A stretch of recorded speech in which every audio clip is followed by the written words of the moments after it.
Hey everyone. Welcome back for the 5th part of What If Naruto Had Soul Powers? As always, huge thanks to all of my Patreons. Making these videos would be impossible without you guys' support, especially with all the restrictions YouTube places on my type of content. As always, the full story is already out over there for you guys along with about 30 other different stories you can enjoy. Also, feel free to send me any messages over there if you have any questions or even if you just want to chat. Link to all of that will be in the description. Anyways, everyone, enjoy the video. Chapter 28, Scroll Market Part 2, Betrayal of the First Hokage. Mindscape. Naruto stood in front of the couch, facing his three most trusted souls, Hashirama, Mizuki, and Zabuza. I don't want a Hashirama, he shouted with tears in his eyes. Hashirama sat back relaxed. It is the only way, Naruto. You need to get over this supposed connection to us, he said seriously. Mizuki and Zabuza were both frowning. Brat, Zabuza said, he is, right. Naruto stared in shock. No. He's not right. Naruto screamed. Mizuki waved for Naruto to calm down. Naruto, if we stay here we might cause damage to not only you but the seal as well. Please listen to reason, he said. Naruto shook his head with tears pouring from his eyes. But, you've all helped me so much, you're my family too, he said as he fell to his knees.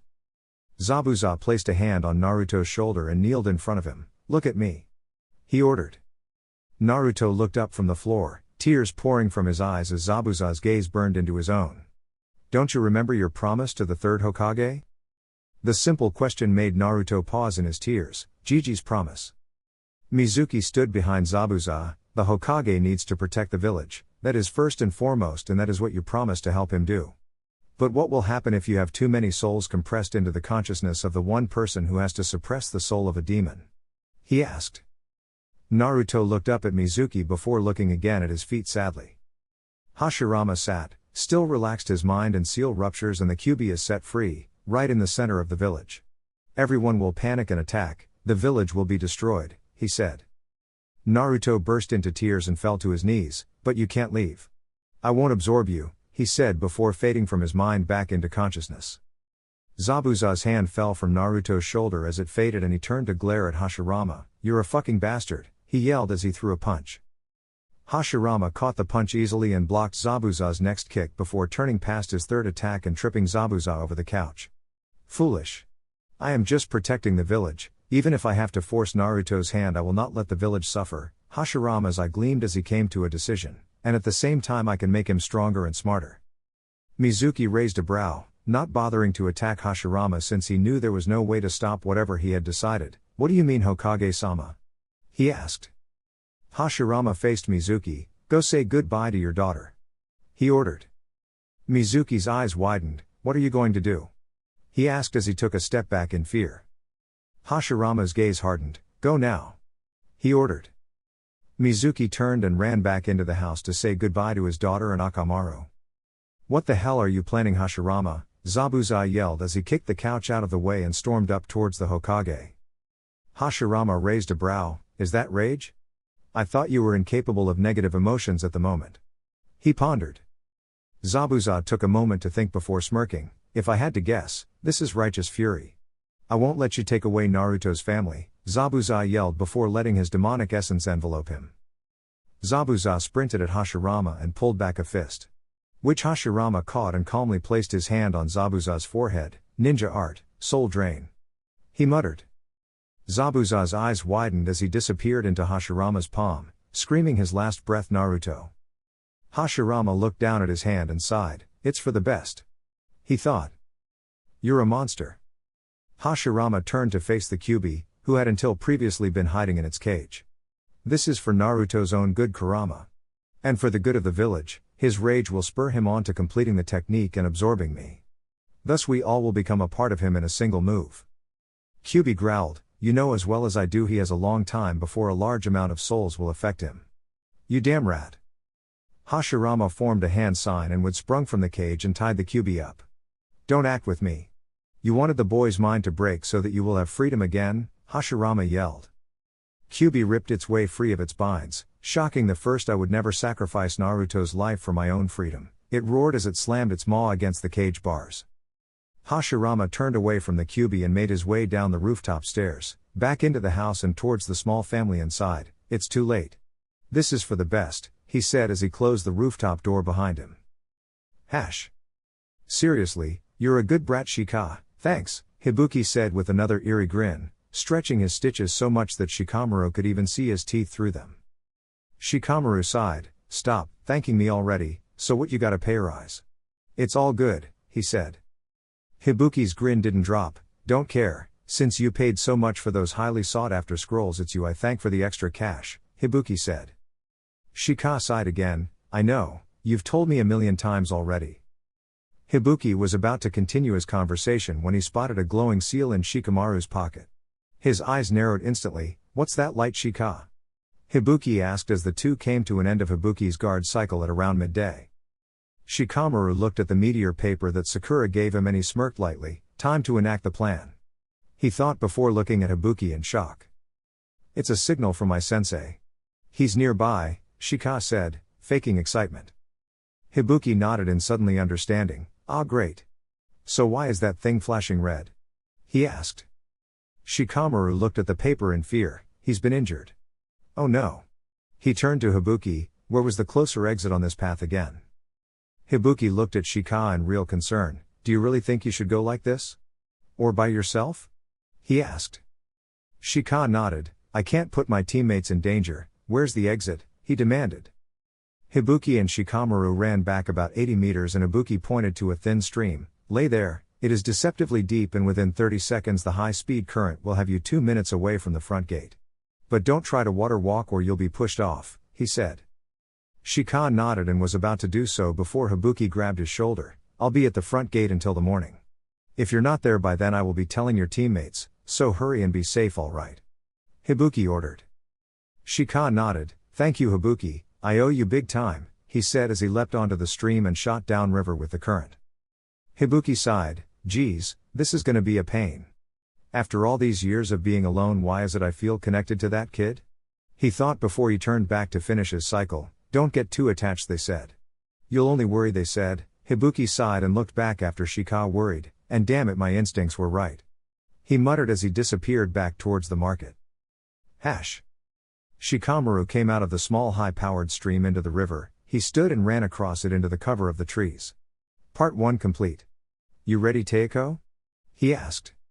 Sakura stepped out from behind a tree, looking very much like a common slave in her new disguise. Yes, I am, but we have to wait for the next signal from Lee, she said as she held her own piece of glowing paper. Shika nodded. How is he going to activate the hidden seal?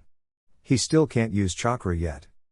Sakura smirked. They're blood seals, not chakra seals. Shika nodded in understanding. So how long will this take?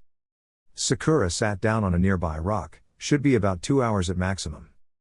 Shika sighed and sat down next to her. I don't like this. You'll be virtually unarmed in there. They'll frisk you for weapons before letting you into the storage facility. Sakura nodded. That's why Lee is doing his part. Lee leaned against the stall drinking through a straw fed through the bandages on his face. He glanced at the sliver of paper held against his cup and noticed it glow red briefly. Stage 1. He thought with a smirk.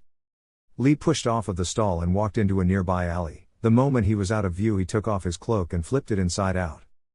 It now was a light brown and seemed to absorb a lot of the light that hit it. He pulled strings on certain places on the cloak and it became tight around his upper body and flowing out behind him.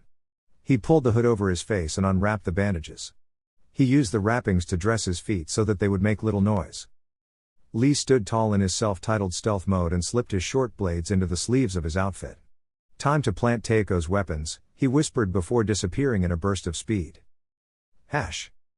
Later that day. Hibuki was about to end his shift at the front gate. Okay, I'll just wait in one of the nearby trees then, I can make my journey later. He can't be much longer anyways. He thought as he paced back and forth. Hibuki-san.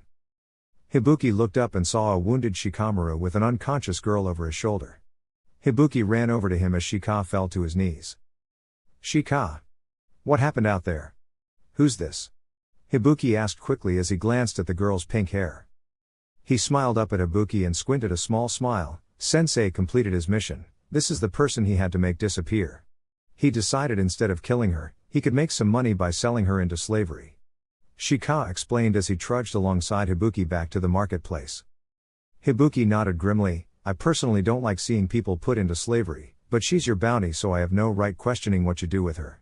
He then smirked to lighten the situation. Besides, money is money no matter how it's obtained. Shika shrugged. Slaves were common around my area growing up. It doesn't bother me that much anymore, he said nonchalantly. Hibuki nodded and helped Shika to his feet. Where is your sensei then? He asked. Shika grinned at Hibuki. He's gone to collect the pay, said he'll be here first thing in the morning.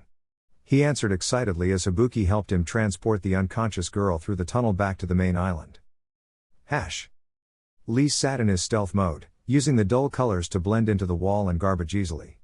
People passed within a meter of him and didn't even realize he was there. Lee glanced down at the paper in his hand as it pulsed blue. Almost time for part 3. He thought as tucked the paper into his clothes and began looking through the crowd for his teammates. Not 5 minutes later, Lee's eyes focused on Shikamaru.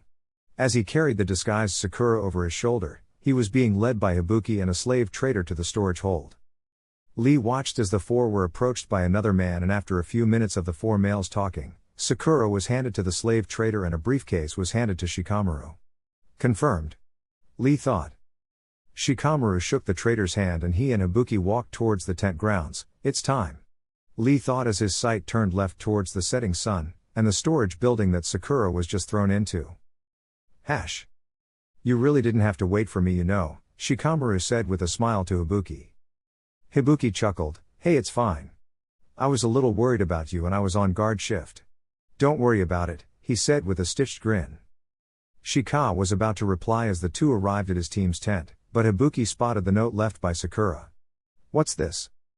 Shika grabbed the note from the post of the tent, a letter from Sakura-chan. Lee had a breakdown again and is on a drinking binge. He sighed and brushed a hand through his hair. I gotta go make sure they're all right, he said as he pocketed the paper.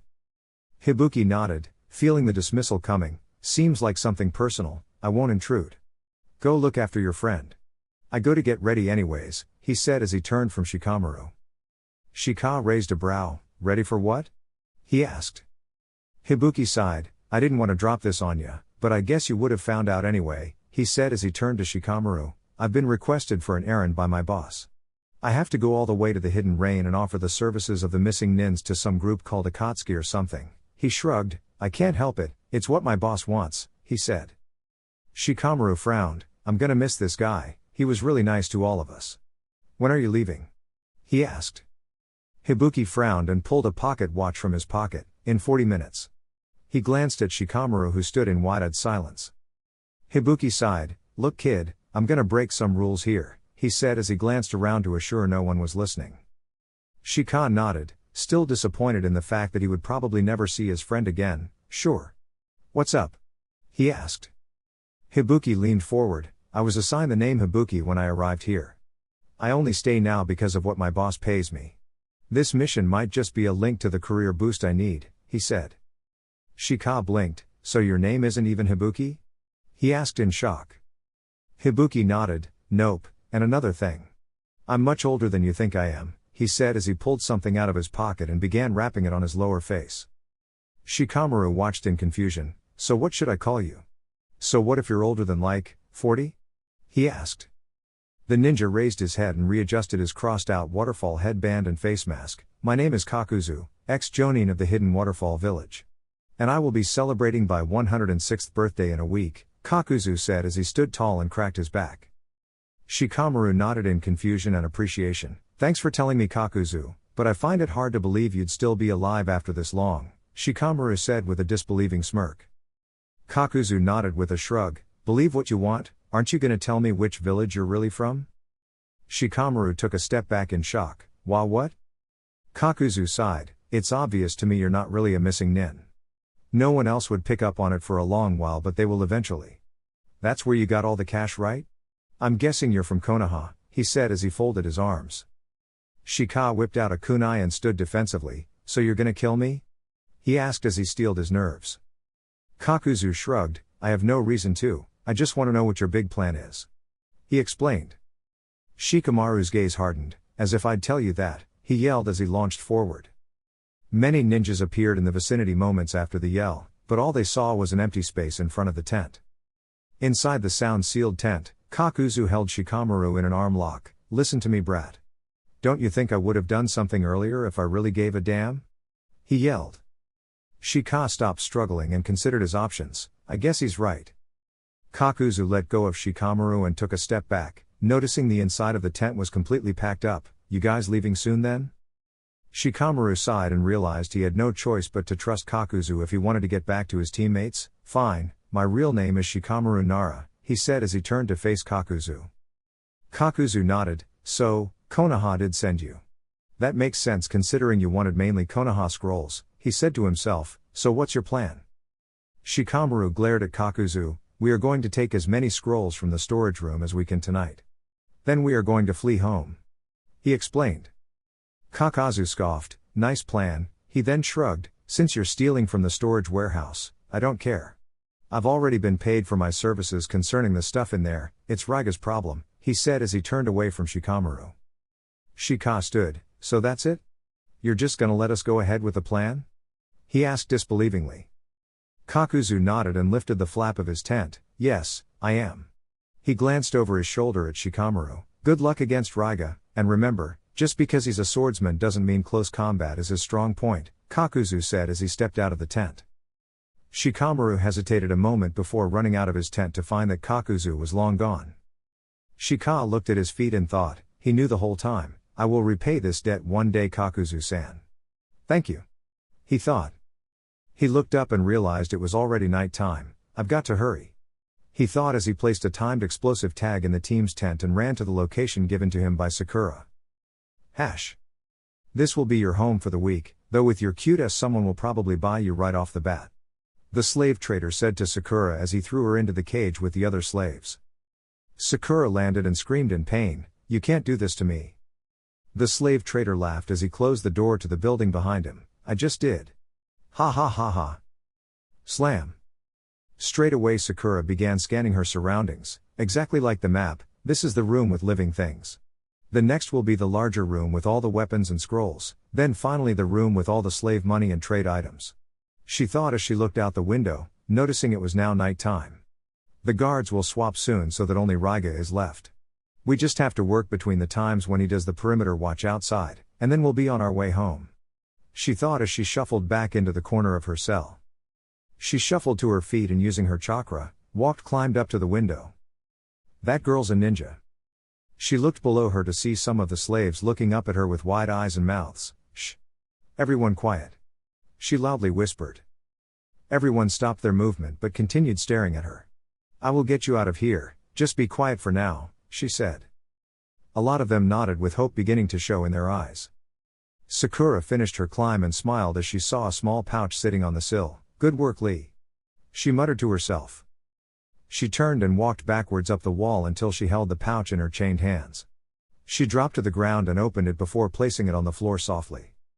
Suddenly, the door slammed open with a loud metallic bang, causing a lot of the slaves to look over.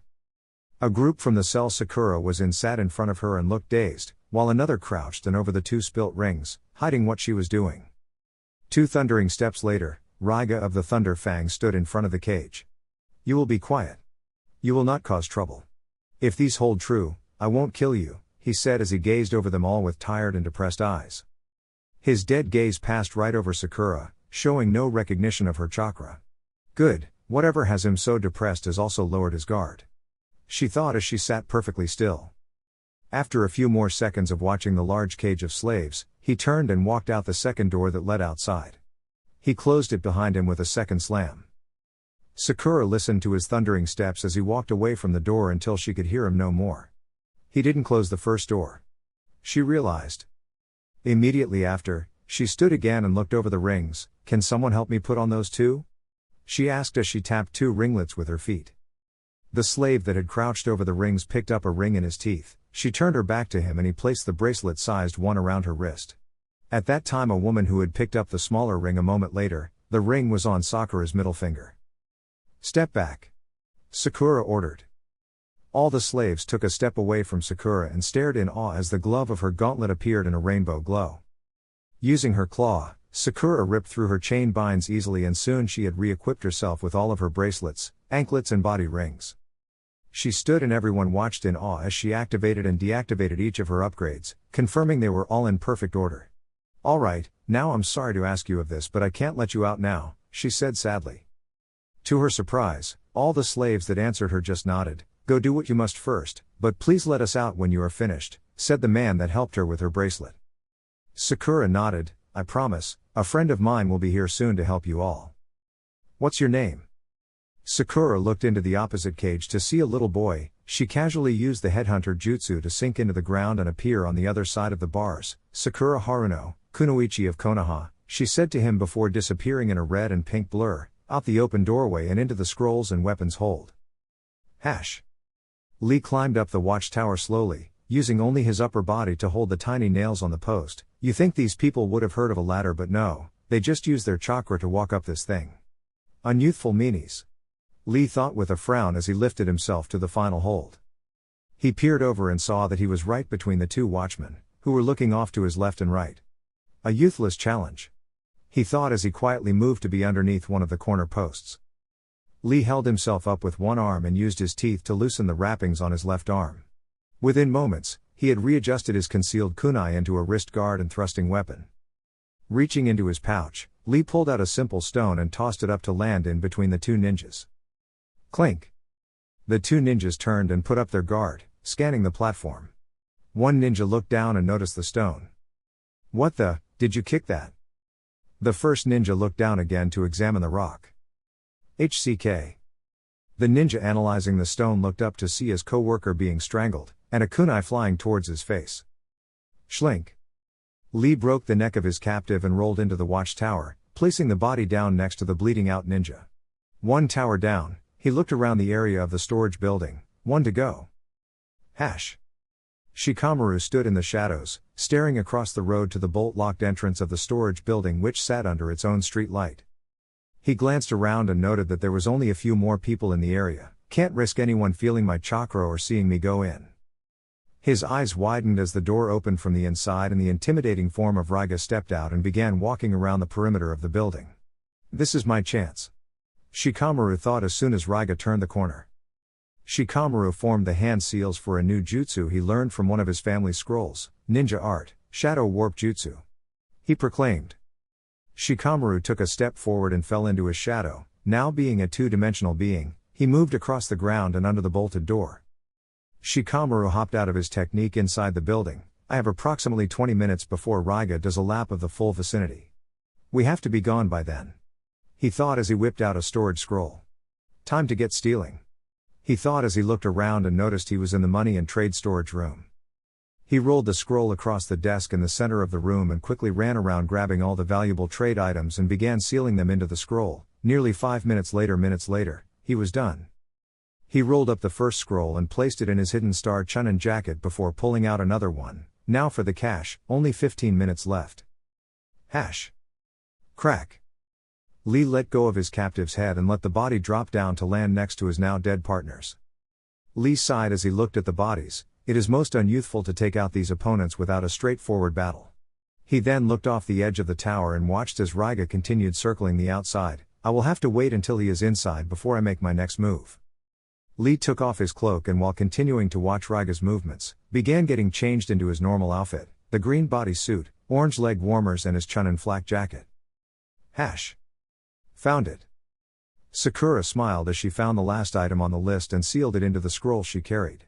"Okay, so we got everything needed. Now is there anything else more valuable before we escape with this stuff?" she thought. She stood in quiet room and began searching for anything of importance before her eyes stopped on a large shelf. Summoning scrolls. Looks like we can use Shikamaru's contingency plan. Flashback. I do not understand, Shikamaru-kun. Why would we need more summoning scrolls than what we have now? Lee asked as the three sat in their tent. Shikamaru sighed. Look, Lee, what is it that makes the Leaf Village stronger than other villages? He asked. Lee's eyes burned with fire, the will of fire. He announced. And? Shikamaru asked. Lee blinked, youth. Sakura sighed. I think what Shikamaru means is the fact that Leaf Ninjas work as a team to form bonds and increase strength. Right? Shikamaru nodded. Yeah, and by having a larger majority of ninjas in our village be able to summon animal partners. We increase our strength that much more. He explained. Lee nodded, what a youthful sentiment. We should all MMMPH. Sakura smirked as Lee began rolling around on the ground, trying to pry the tape from his face. As you were saying, Shikamaru? Shikamaru nodded, also Teiko, if you find one that matches your style, it would be perfect for our escape. Especially since at full speed, Lee needs to open the first 2 gates to match you. I have no chance of keeping up. Sakura nodded, so just in case, you want me to search for my animal partner and summon them if we get into a mess? She clarified. Shika nodded again, just in case, he agreed. She quickly went to each scroll and read their title before sealing them away, nothing that really matches me yet. She thought as she approached halfway. Teiko. Sakura turned with wide eyes to see Shikamaru pop up from his shadow. Sorry to startle you, we got 10 minutes at best, he said. Sakura smiled, did you set the tag? She asked. Shikamaru nodded as he remembered the tag he set for Sakura in the team's tent. Yeah, why? Sakura smiled and closed her eyes. You may have thought that was a basic timed explosive seal, but it was actually one of Sasuke-kun's new fusion seals, explosive seal thought bomb. Shikamaru raised a brow. So, what does it do? Sakura opened her eyes and got back to work. Tell me if your meteor paper begins glowing, she said as she began sealing the rest of the summoning scrolls. Shikamaru sighed, cryptic women are so damn troublesome. He thought as he took out his meteor paper and checked it. It wasn't lit up. Shikamaru glanced around the area and his eyes narrowed as he saw a familiar red swirl. That's the symbolist leaf nin wear in honor of Whirlpool Country. He thought. He ran over the seal before realizing there were 6 of the same types of scrolls on the one shelf. He glanced at the name on the first scroll, Uzumaki. He muttered. Whipped out another sealing scroll, he sealed the whole shelf into it. These may just be important. He thought. The second he placed scroll into his vest, his piece of meteor paper began to glow. Teiko, it's glowing, he exclaimed.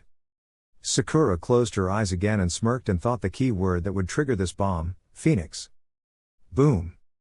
Shikamaru's eyes widened as he could see the flames of the explosion reach even the wall of this building, that would have killed hundreds, he gasped.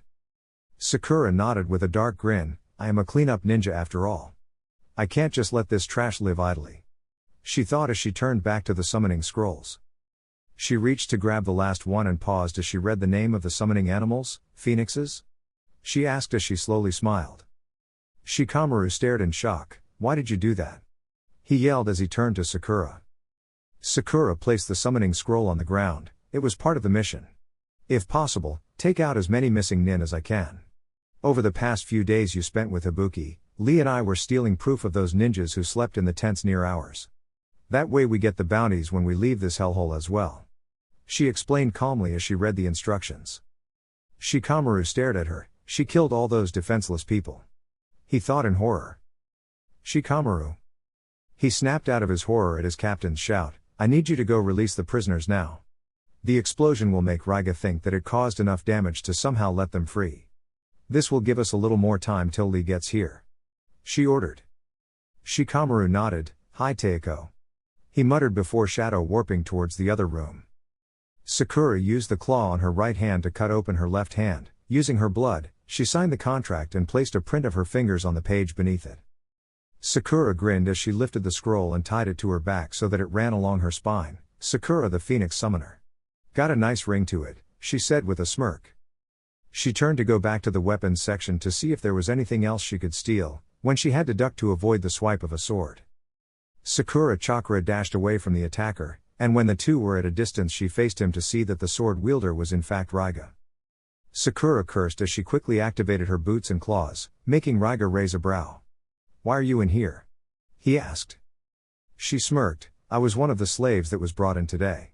Now I'm going to kill you, she said as she charged forward with full speed. Raiga was unable to follow her speed, but unknown to her, he didn't need to. Lightning shield. He proclaimed with a swing of his short swords. An arc of lightning traveled around Raiga's body and was instantly drawn to Sakura. Ah, she yelled as she was hit. Hash. Just go already, Shikamaru said as he ushered the slaves out of the building and in the opposite direction of the explosion. Ah. He turned as he heard Sakura's scream of pain, damn troublesome. He muttered as he dropped into his shadow and moved back into the building within seconds. Hash.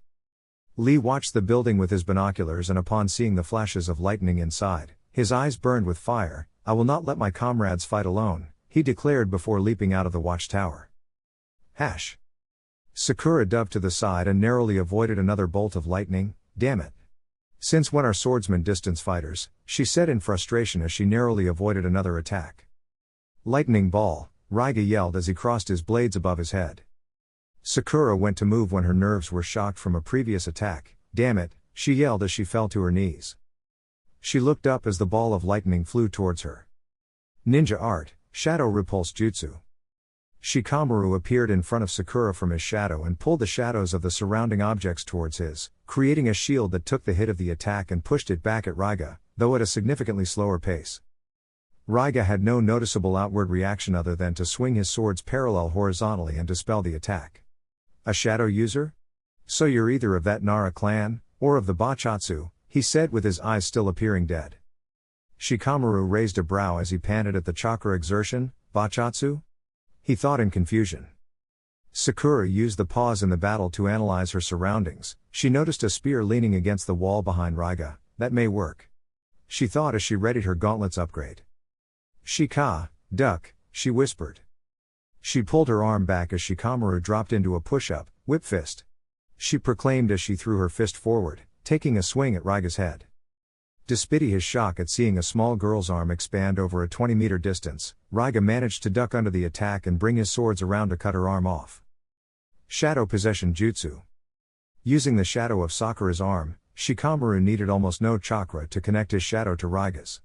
"I just gotta hold him for a second," Shika thought as he struggled to hold Raiga's overpowering chakra with his own.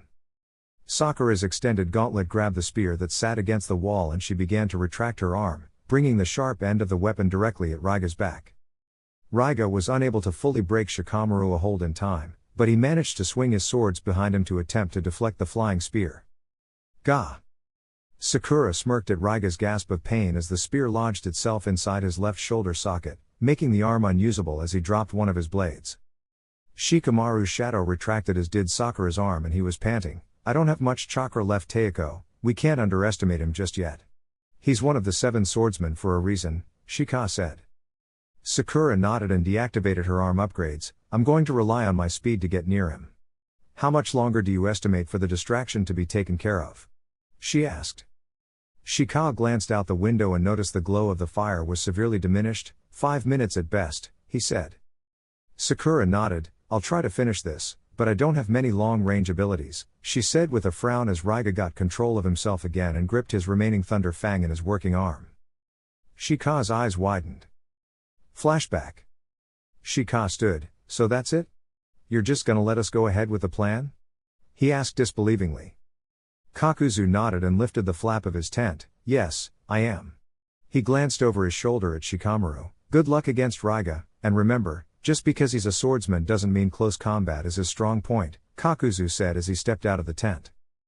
Shikamaru hesitated a moment before running out of his tent to find that Kakuzu was long gone. Flashback end. "Teiko. You need to get in close to him to finish him off," Shikamaru informed as he stood to his feet and whipped out a kunai in each hand. Sakura looked at him with a "Are you fucking high?" expression. "Are you high? He's a master swordsman. I can't hold off someone like that up close," she said. Shika smirked. "Haven't you noticed? He's avoiding getting close, he's been fighting from a distance this whole time." Sakura's eyes widened before she donned a serious expression. "Up close and personal, got it," she muttered before diving out of the way of Raiga's next attacks. Rapid ARC lightning. Raiga launched numerous amounts of lightning bolts from the one sword at the two. They managed to dodge by shadow warping to the next olive items and disappearing in a burst of pink and red speed. On instinct, Raiga ducked as Sakura's flaming boot flew over his head, shocking first bullet. She screamed with power as her foot hit the wall behind Raiga, blasting it from existence. Raiga smirked and rolled forward while whipping his sword around at Sakura. "Thunder Pulse," he yelled. A loud sonic boom left from the sword, cutting a gap in the air, making many of the surviving missing ninjas wonder what was going on for Raiga to let off the emergency signal. Shikamaru appeared from Raiga's shadow and thrust his kunai at his back. Raiga reacted quickly and kicked Shikamaru away. Shikamaru smirked as he let go off the kunai and was knocked from the blast radius out into the open. Boom! he muttered.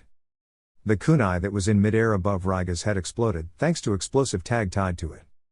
Sakura and Shikamaru regrouped as they were surrounded by 30 or so ninja. Shit. Now what do we do? Sakura gasped. Shikamaru turned back to back with his captain and could feel that in comparison to him, she wasn't breathing heavily at all. Teiko, summons? He asked. She nodded. I found one, but we can't without Lee, she said. Shikamaru smirked as he looked over to the burnt, bleeding and approaching form of Raiga. Just you wait, Teiko, he said.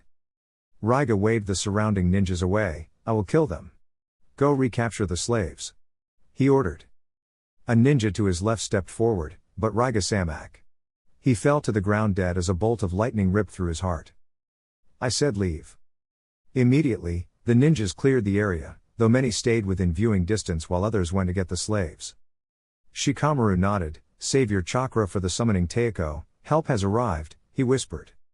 Sakura glanced over her shoulder to see a glint of light from the roof of the shed. She looked up to see the glint was Lee, holding Raiga's thunder fang in one hand, and his own blades in his mouth and other hand respectively. Lee winked at Sakura before leaping into the air and nosediving at Raiga, who noticed as Lee's shadow appeared on the ground around him. He looked up. Tri/. Lee slammed his normal blade first, locking with Raiga's raised sword, then using the thunder fang, overpowered Raiga's hold. Lee dropped to the ground in front of the off-balance Raiga and span with his mouth holding his remaining blade upwards. Schlink. Raiga's eyes widened as Lee's blade plunged into his right lung. Lee kicked Raiga away with his sword still lodged in Raiga's lung and took a low stance as a small trace of chakra enveloped him. The first gate, open, he yelled. Shikamaru could see that this was the end. Teiko. Do it now, he yelled. Sakura cut her palm on her hand and began forming hand signs as Lee disappeared in a green blur and kicked Raiga into the air. Leaf dancing shadow. Lee announced as he appeared behind the stunned Raiga. Summoning jutsu. Sword style, hidden lotus. Sakura and Shikamaru disappeared in a huge plume of smoke as Lee stabbed a blade into either of Raiga's shoulders and began spinning towards the ground. Boom. The shockwave from Raiga hitting the ground cleared the smoke and knocked away any nearby ninja. Lee panted as he threw his remaining blade at Raiga's unconscious form, delivering a fatal blow through his heart. Huh? Where am I? Sakura smiled and looked down to see a house-sized firebird casually looking around. It turned its huge neck to see Sakura and Shikamaru on its back. Miss, did you summon me? It asked. Sakura nodded. Yes, I did. Can we please introduce ourselves later?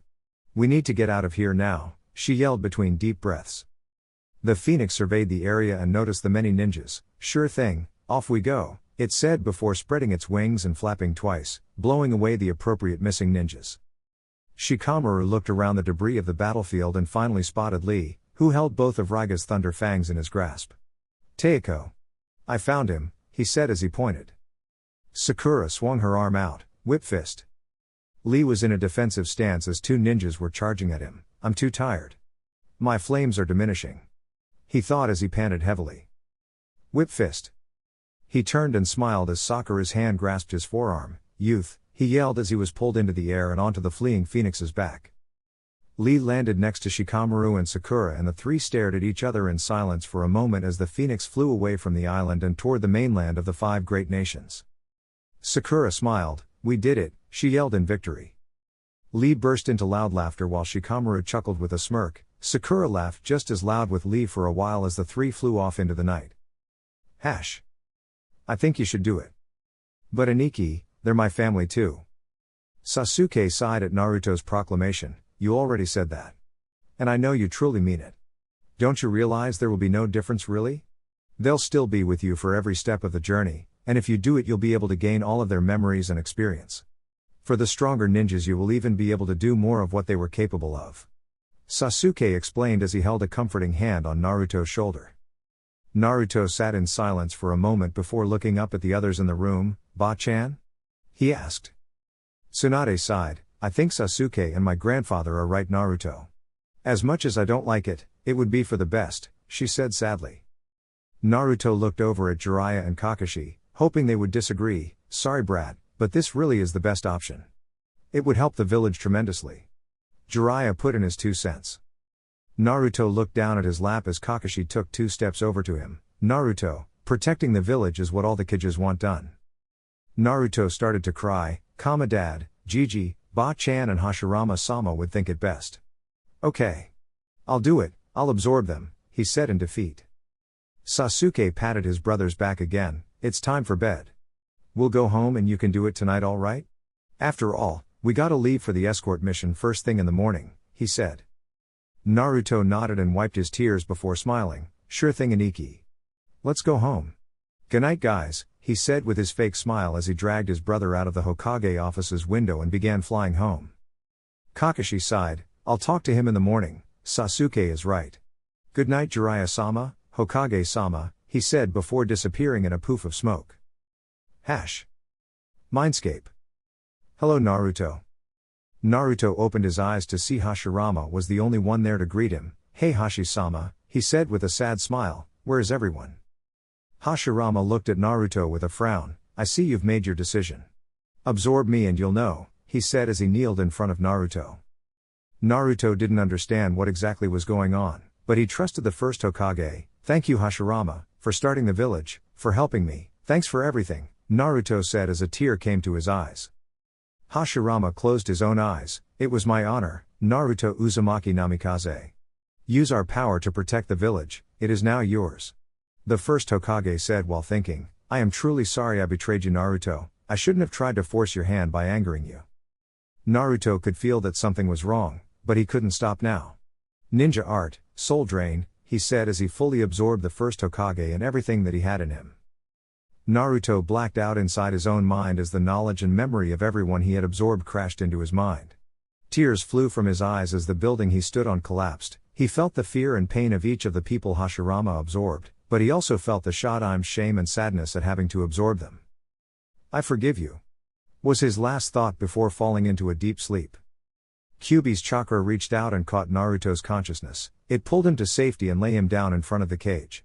You never cease to amaze me, Naruto, forgiving the man that absorbed your family, Kyuubi said to the unconscious soul. Kyuubi watched Naruto for a few moments as he slept. If you could trust them all so much, I suppose I can instill some of my own trust in you, it said before laying on its own paws and resting.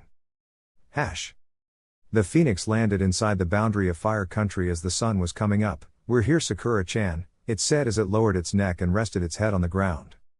The three Chunin slid down the neck like a slide and landed softly. Thank you, Kazumi, I promise I'll summon you again soon. I would really like to get to know you and your brethren more, Sakura said with a smile. Kazumi seemed to smile as it stood tall. I will inform our queen that we have a new summoner after nearly 300 years, good luck you three. And in a large poof of smoke, Kazumi was gone. Sakura grinned as she turned to her two teammates. Hey guys, I know it's morning already, but how about some sleep? She asked with a grin. Way ahead of you, Shikamaru said as he yawned from his spot on the ground. Lee sat down next to Shikamaru, admiring his blades. Alas, even I am tired after 36 hours of no sleep. Although I must say this mission was more than worth the tiredness I am experiencing, he said with a soft shout. Sakura lay down between the two. Congratulations on your new swords, Lee, and your new shadow jutsu Shika, she said. Shikamaru smirked while Lee grinned, and congrats on your first successful mission, Teiko. Lee announced. Shika nodded, and the phoenix summons, you think they'll give us another lift this afternoon? He asked. Sakura chuckled, no way, lazy, we're gonna run the rest of the distance. We'll make it by dinner time, even if I have to drag you along. Shikamaru groaned, troublesome woman, good night.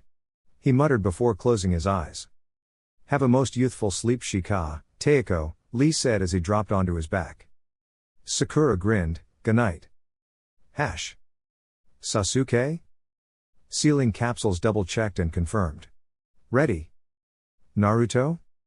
Pack completely stocked up, armory filled to the brim and memories fully cinched. Ready. Neji? My things are prepared? Ready? Kakashi glanced down at Neji, who had a basic ninja pouch and some woolen fingerless gloves as the only changes to his outfit. Naruto had his camouflage activated to appear white as snow, and Sasuke just wore his Chunin jacket for extra warmth. Close enough. Naruto grinned. So Kakashi Oji, what is the mission? All you've told us is that there will be snow. He asked excitedly. Kakashi raised his arm in the air and dramatically pointed down the road away from the village. We are to meet our client, Sandu, and help him protect and escort an actress to each movie plot set in the land of snow, he said as his newly worn scarf fluttered in the breeze. Hi sensei. Naruto and Sasuke saluted together. Hi sensei. Neji answered much more quietly. Let's march, Kakashi yelled as he leapt into a nearby tree, his team following closely behind him. Chapter 29, Snow Mission. Before I start this next chapter, I would just like to say, Holy Mother of Log. 300 reviews. And 30 chapters, written not yet posted/edited. Thank you to all who has read the story and liked it enough to continue reading. D. That movie was great, Naruto stated as he, Sasuke and Neji walked out of the cinema in Taka Town. No one would notice he acted differently except for those close to him. Sasuke had asked Naruto about it and the absorptions were explained to him. In effect, Naruto had gained approximately 80 years in battle experience, advanced understanding in many forms of ninjutsu and taijutsu from Hashirama, and a fierce battle persona mixed with a hint of sadism from Zabuza, an analytical mind as good as Kakashi's thanks to the combined thought processes and manipulative aspects from Mizuki. Though sometimes he would still appear as carefree as a dog or a small child. Sasuke shrugged in response to Naruto, it was alright. Neji chuckled, I thought it was funny, the way that those people act to make money. I kept imagining the actual shots, how awkward it would have been for the dead actor to just lie there while the rest of the scene ends, Neji said with a classic Hyuga smirk, which was eerily similar to the Uchiha smirk. Which Sasuke mirrored, so, do you think we'll be protecting the cast of this film? Or just a specific group? He inquired. Naruto shrugged, I don't know, but one thing's for sure, he said as he casually leaned on a small piece of wood that he sprouted from the ground, we'll be ready for it, he said with a confident smirk. Neji felt something, so he activated his Byakugan, just as the billboard behind them shattered. Naruto and Sasuke covered themselves from the debris, but Neji focused his sight on the lady on the horse. Princess Gale, he gasped.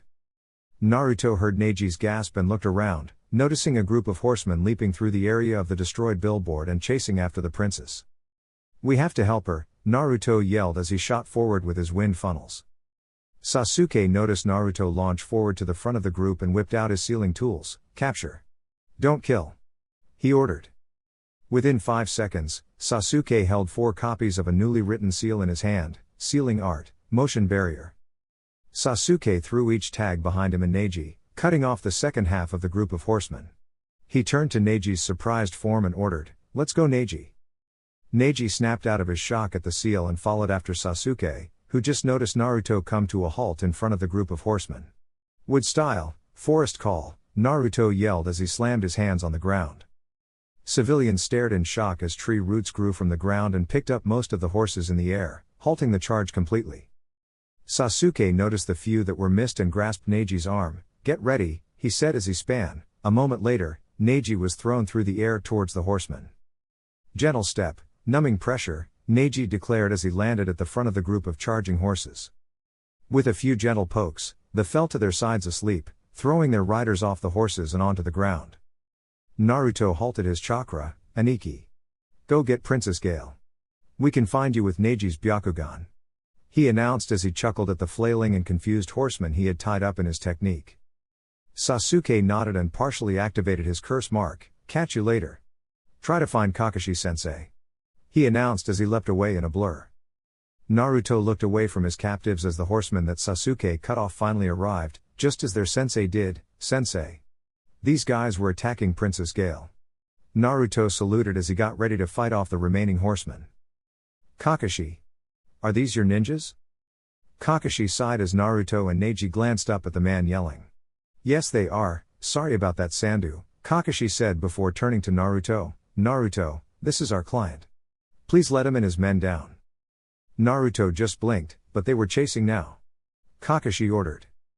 Naruto held the serpent seal. Sorry guys, I was just protecting the princess, he said as his jutsu receded and placed the horses and the men back on their feet softly.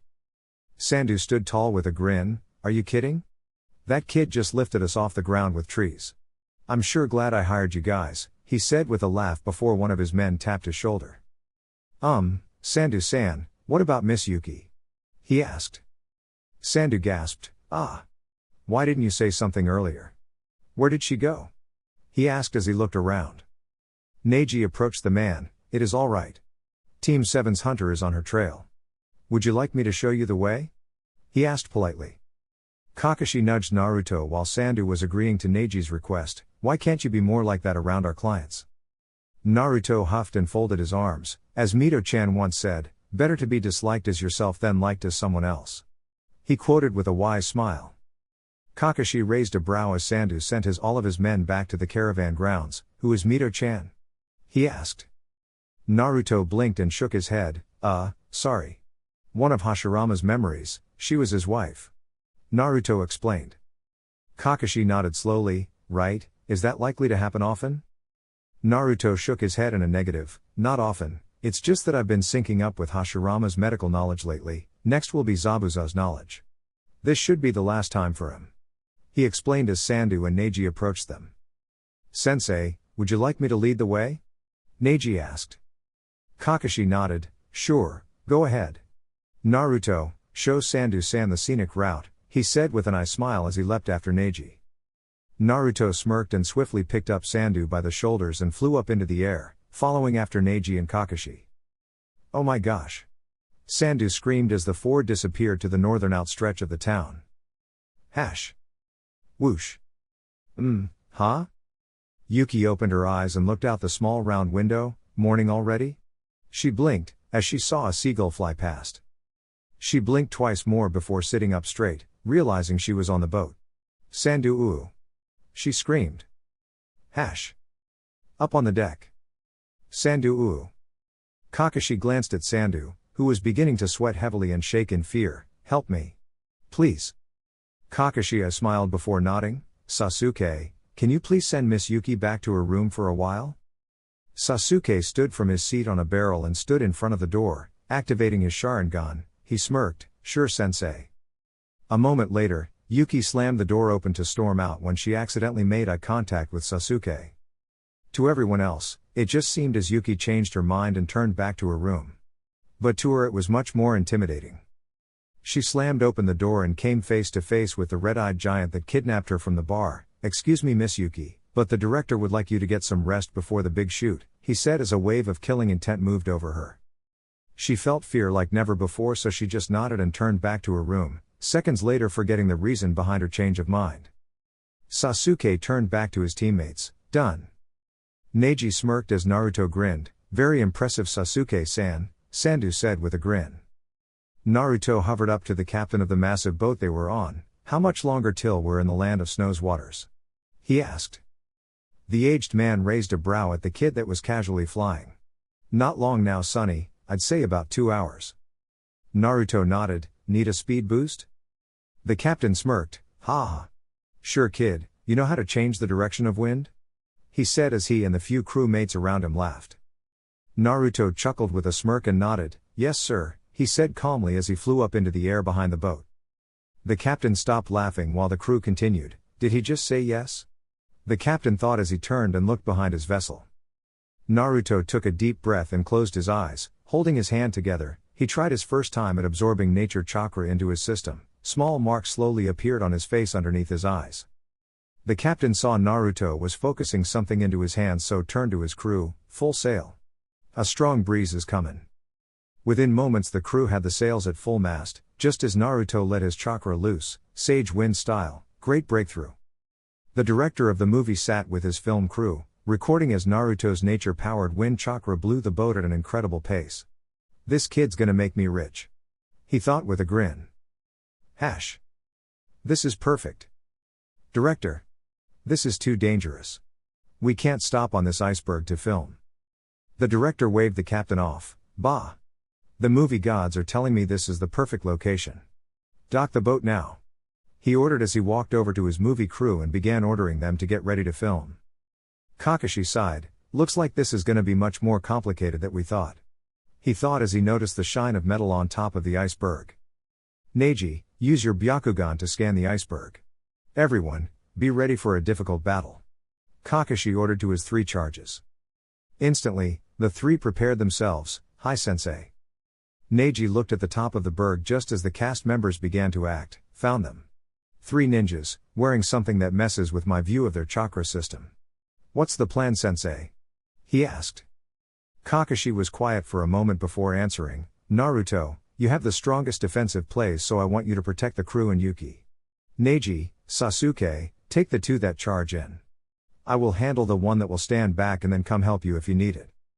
Naruto frowned. Why is that, sensei? He asked. Kakashi smiled, because the one to stand back will most likely be the leader, the most powerful. Boom.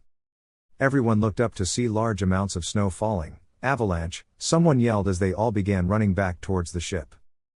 Kakashi turned Neji. Naruto. The two jumped in front of the falling snow and began to spin, Kaiden. The two swirling chakras met and held off the entire avalanche. The two stopped spinning after a moment. How do you know the Hyuga's ultimate defense? Neji asked. Naruto smirked, Hiashi-sama owed me one. Neji's Byakugan picked up two chakra sources approaching from each side. Sasuke.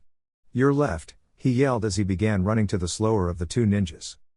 Naruto leapt backwards as Sasuke sprinted forward, activating his curse mark along the way. Kakashi looked up at the final ninja who stood just above the peak. Looks like he's mine. Hash. Sasuke sped up to the snowboarding ninja with his curse mark glowing, too easy.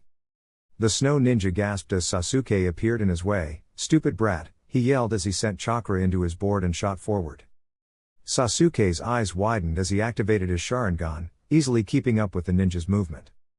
The snow ninja raised an arm to try and clothesline Sasuke, but Sasuke ducked and kicked out with his own strike. The snow ninja's eyes widened in shock as Sasuke kicked the front of his board and flipped him off of it. The ninja spun in midair to try and regain his balance, but Sasuke was already there. Chidori. The snow ninja's armor glowed and created a bubble of chakra which Sasuke's Chidori barely cracked. The force of Sasuke's attack meeting with the armor shield made an explosion, throwing the snow nin into the water and Sasuke back towards the ship. Sasuke landed with a roll and looked up with a smirk. Too easy, he declared. Hash.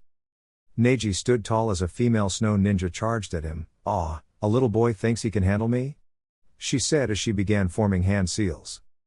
Neji scanned her armor with his Byakugan. So, the constant flow of chakra mixed with the channeling focus groups create some kind of defense in your armor? Neji asked. The snow nin faltered in her hand signs. What the fuck? She asked. Neji focused hard while she was off guard. 8 trigrams, sky palm. Even though Neji hadn't yet perfected the technique, it still managed to knock her back when the chakra shield activated. She shook off the blow and restarted her hand signs. Ice style, swallow storm.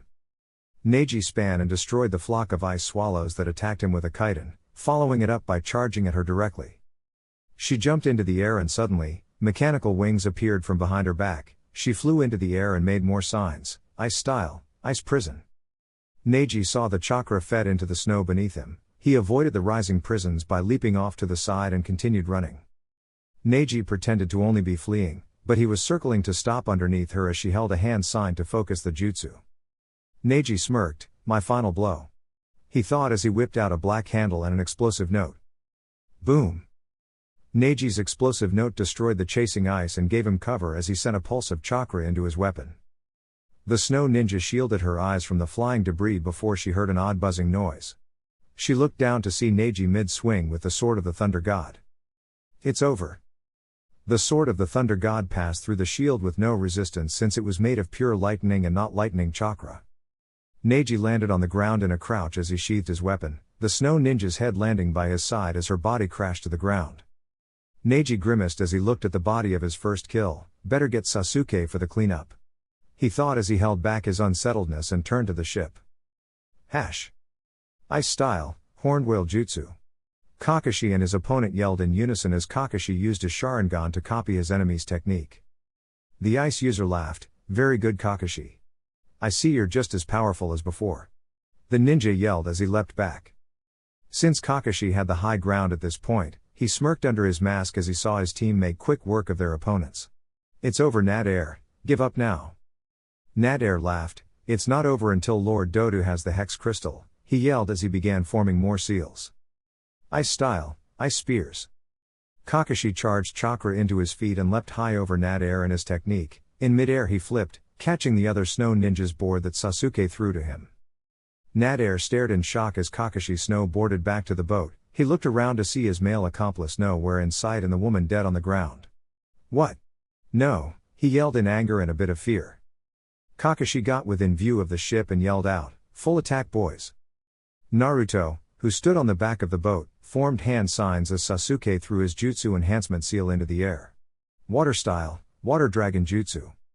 The water dragon grew from the water and hit Sasuke's seal, giving it more speed and pulling more water from the sea. Neji swung his sword through the air, lightening senbon. By sending chakra into his sword, Neji launched 20 senbon made of pure electricity from the blade into the dragon, making it crackle with electricity as it closed in on Nadir's position.